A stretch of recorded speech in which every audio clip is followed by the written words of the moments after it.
My amazing viewers, thank you for your time and love. Please help this channel grow by liking and subscribing to my channel.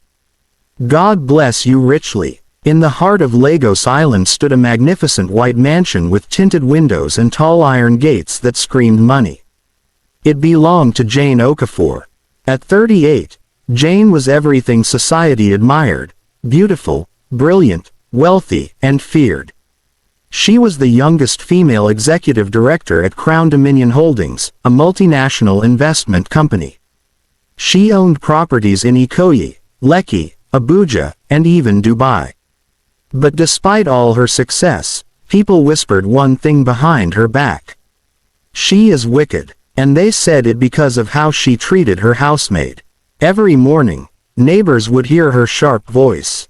"Patricia, is this how to polish marble floors?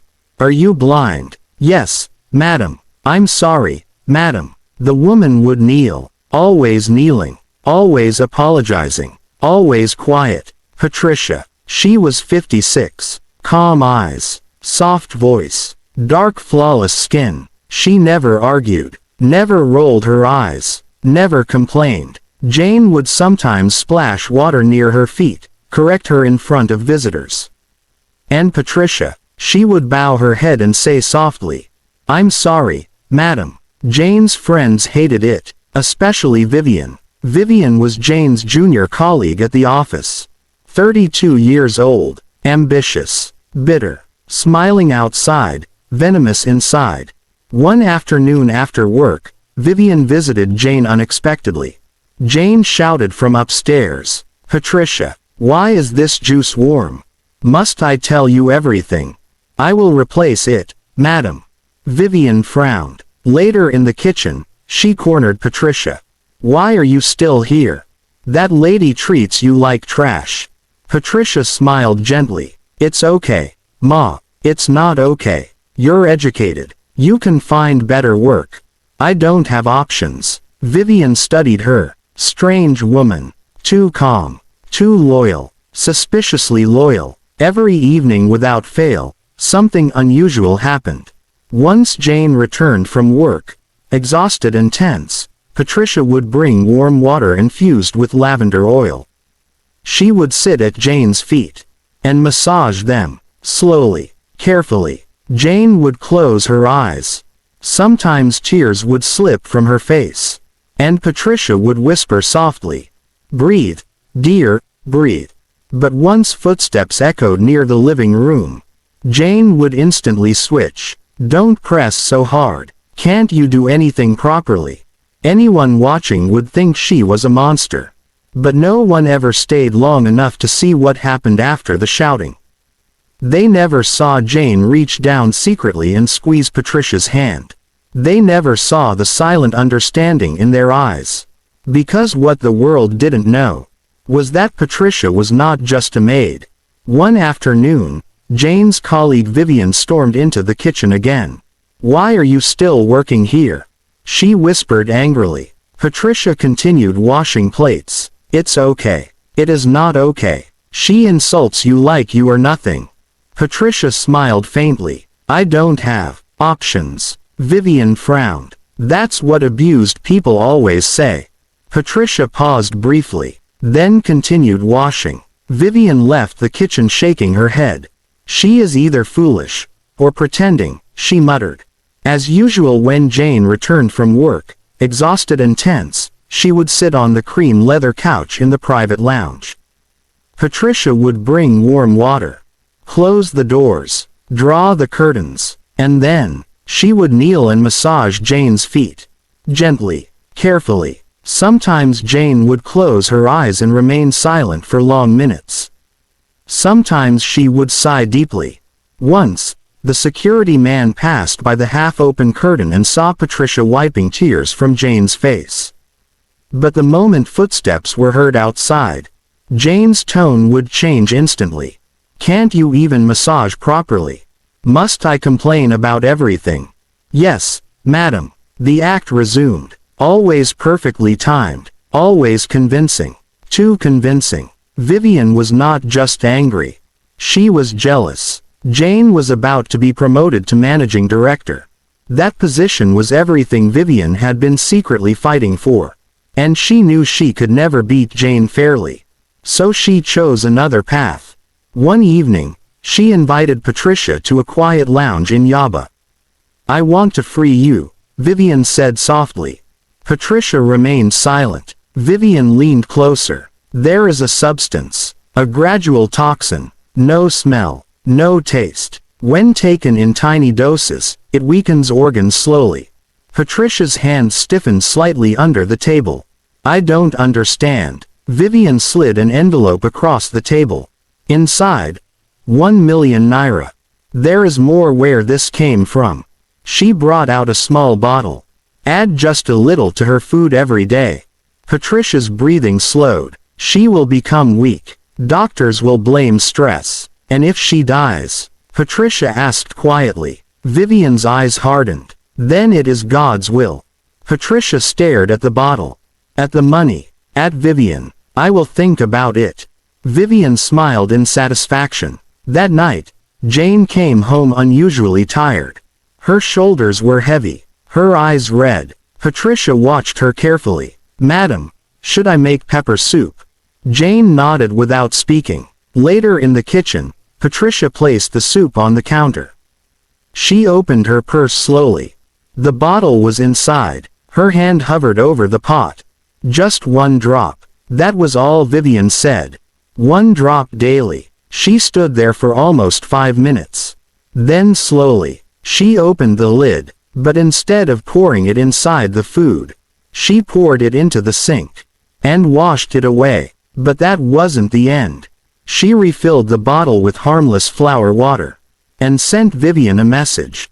"It is done." Vivian replied immediately. "Good woman." Patricia's face revealed nothing, but something in her eyes had changed. Peter was a young, handsome, charming man who worked in finance.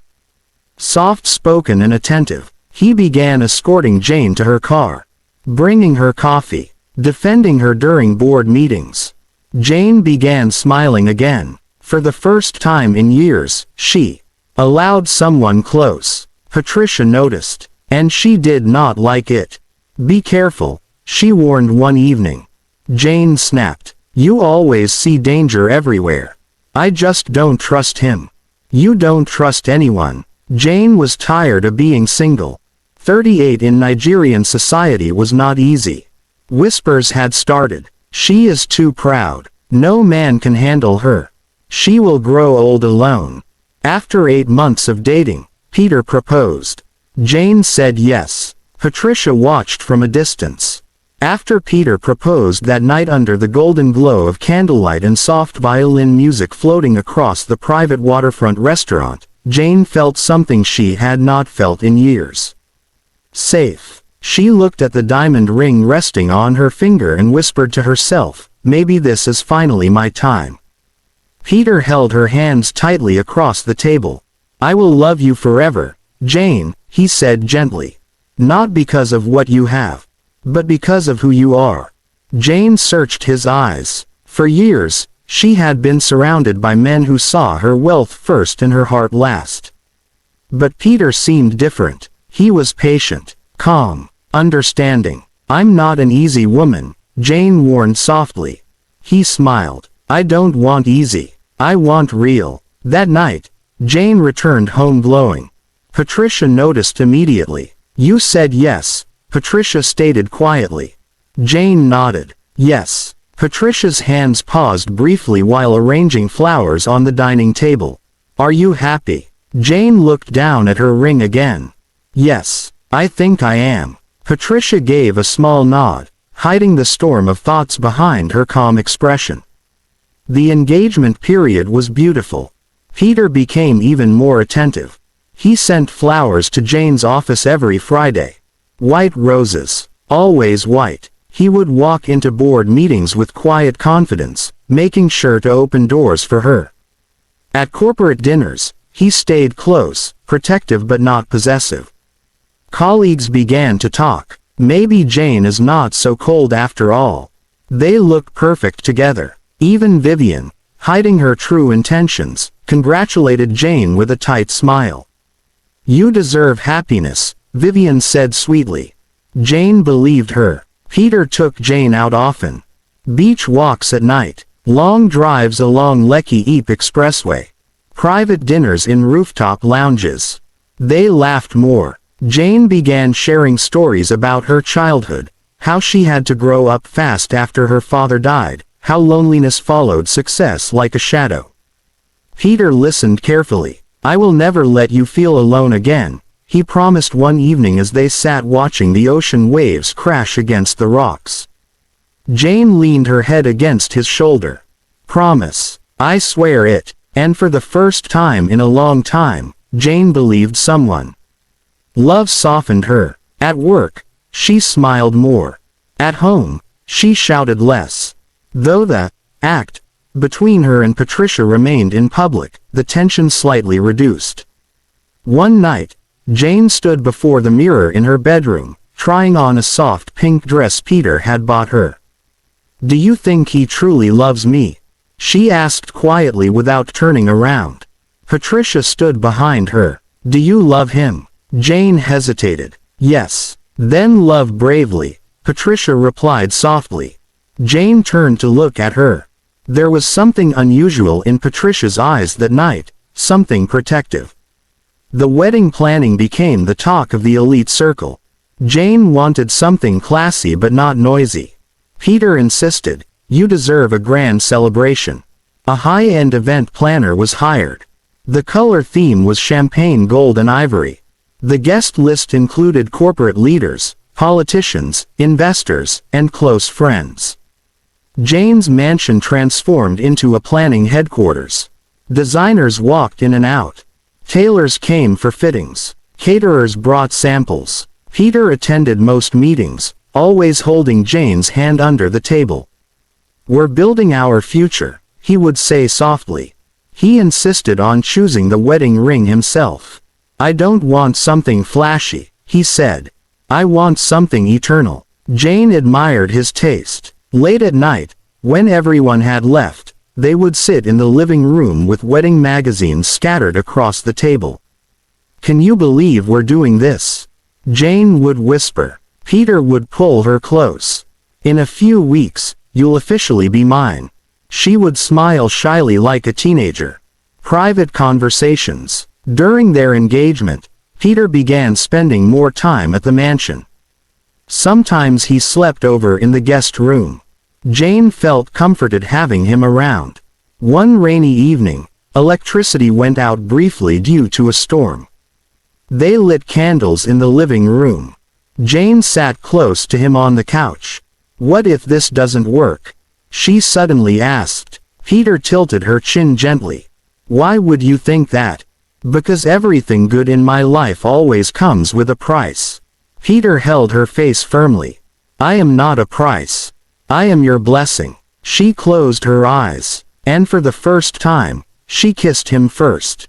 Slow, careful, intentional. The kiss deepened. Outside, thunder roared. Inside, Jane allowed her walls to fall. Before the white wedding, traditional rites were held. Peter's family visited Jane's mansion formally. They came with gifts.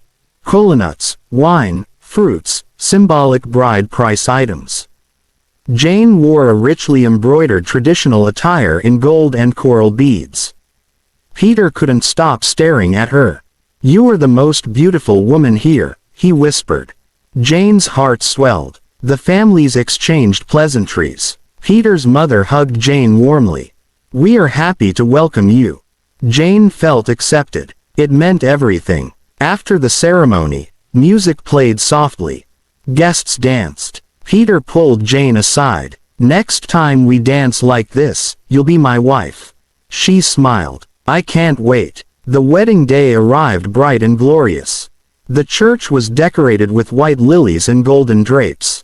Jane walked down the aisle in a fitted white gown that hugged her figure perfectly. Her veil flowed behind her like a cloud. When Peter saw her, his eyes watered. Guests whispered, "They look perfect." He took her hands at the altar.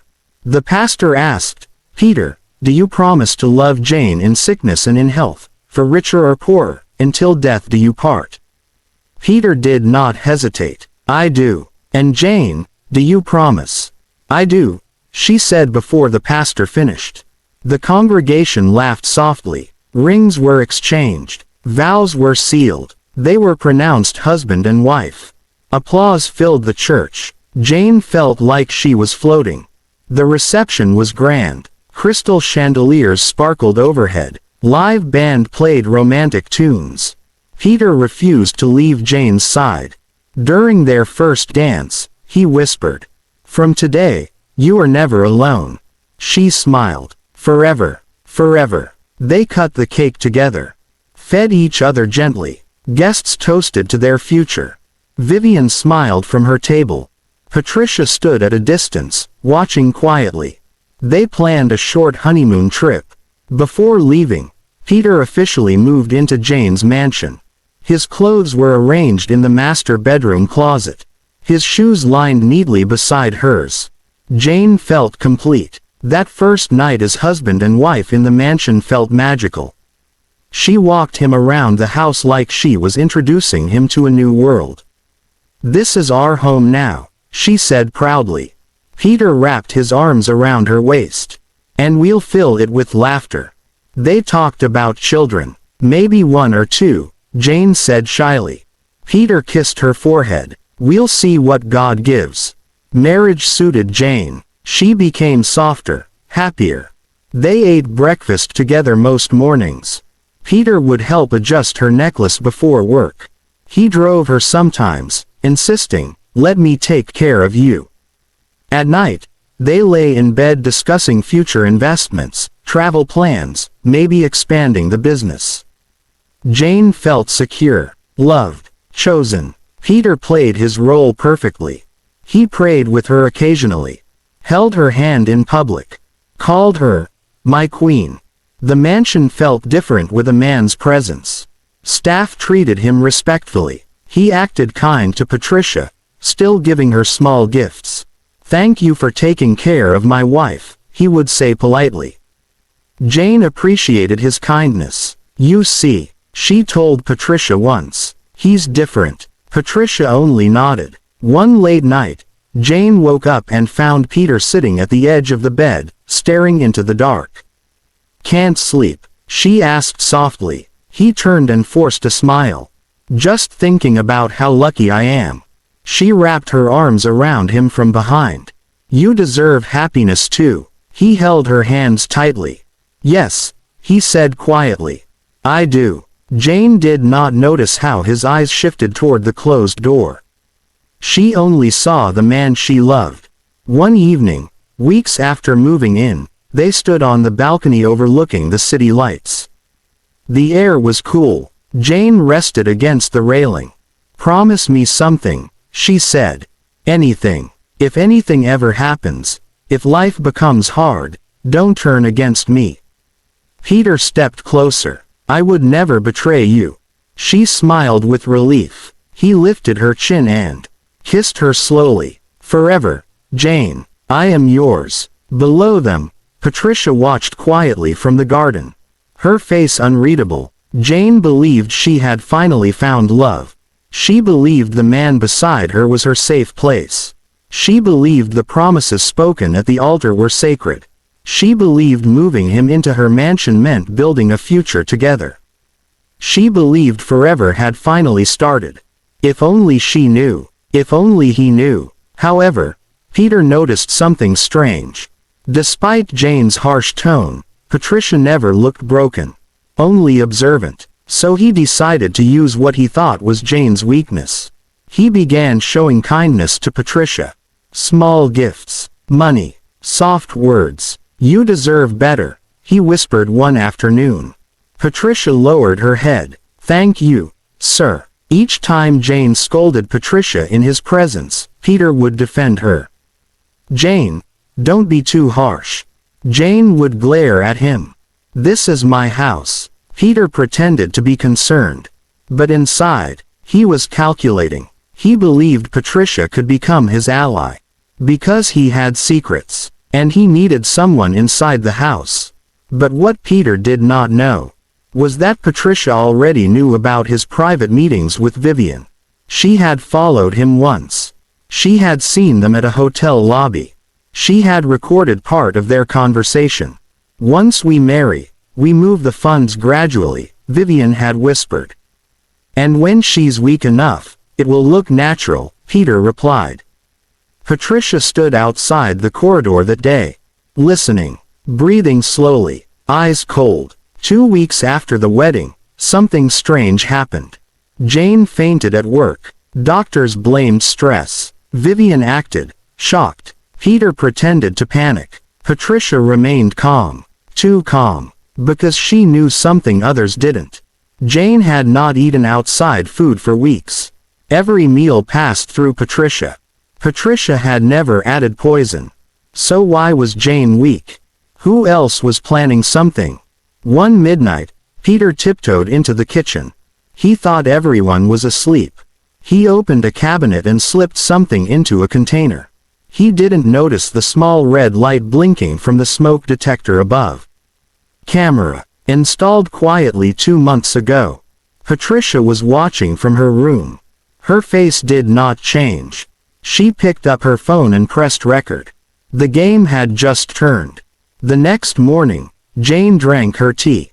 Peter watched carefully. Vivian waited for a message. Patricia stood behind the kitchen door. And for the first time, Jane looked directly at Patricia. Not as a maid, not as a servant, but with something deeper in her eyes. Then she whispered softly, "Is everything ready?" Patricia nodded. "Yes." Peter smiled, thinking he had won. If only he knew. The woman he shared his secrets with was not a maid, and was not his ally, but the one person who would destroy him completely. And when the truth finally comes out, nothing will remain the same. What kind of connection could exist between a cruel madam and a silent maid, that no one else was allowed to see? But who exactly was Patricia? And why did she protect Jane like her own life depended on it? Find out in part 2.